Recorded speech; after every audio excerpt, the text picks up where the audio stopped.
السلام علیکم، welcome back to داستان ڈر۔ کیسے ہیں آپ سب لوگ؟ امید کرتی ہوں سب لوگ خیر و عافیت سے ہوں گے۔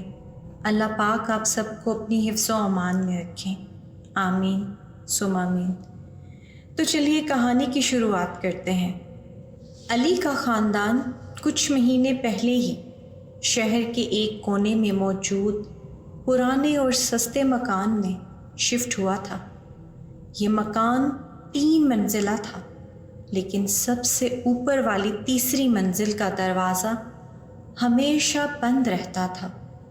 جب علی کے والد نے مالک مکان سے پوچھا کہ تیسری منزل بند کیوں ہے، تو اس نے بس اتنا ہی کہا، وہاں صرف سامان رکھا ہے اور وہاں کوئی نہیں جاتا۔ یہ جواب کچھ عجیب لگا۔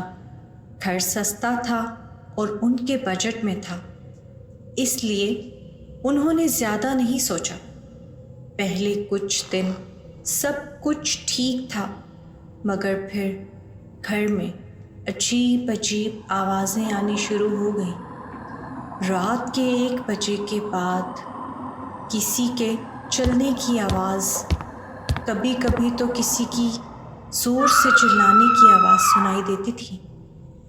ایک رات علی کی چھوٹی بہن ہانیہ زور سے چیخ کر اٹھی، امی، کوئی میرے روم میں آیا تھا، اس نے مجھے گھورا ہے، اس کی آنکھیں لال تھیں۔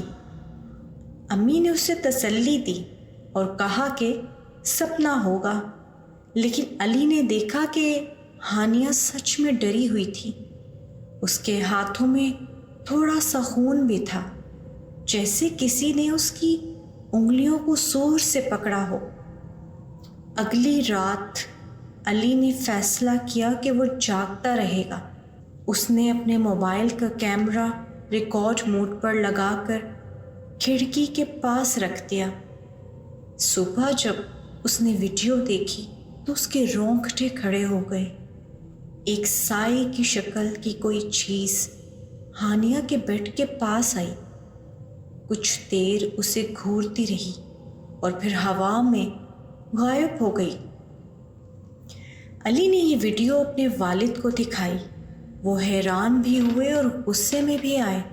انہوں نے کہا، ہم یہ مکان چھوڑ رہے ہیں، لیکن جب وہ پیکنگ کر رہے تھے تو مکان کا مالک اچانک آ گیا۔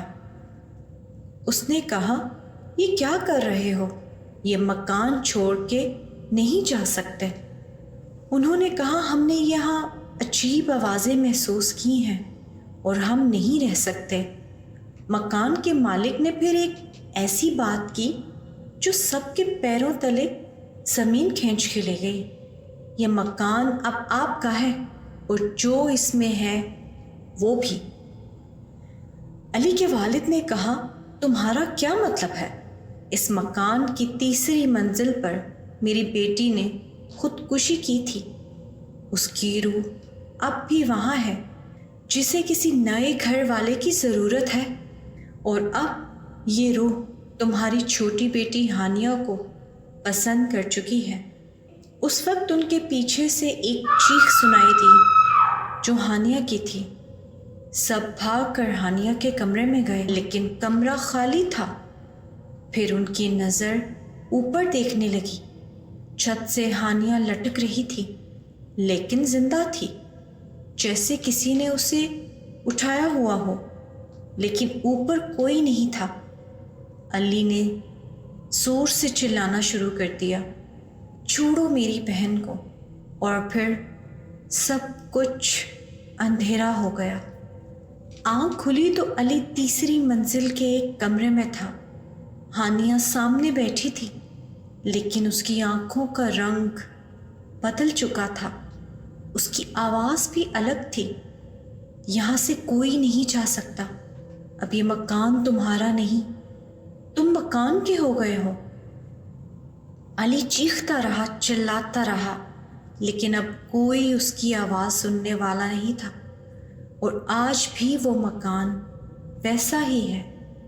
جو بھی اسے کرائے پہ لیتا ہے، پہلی رات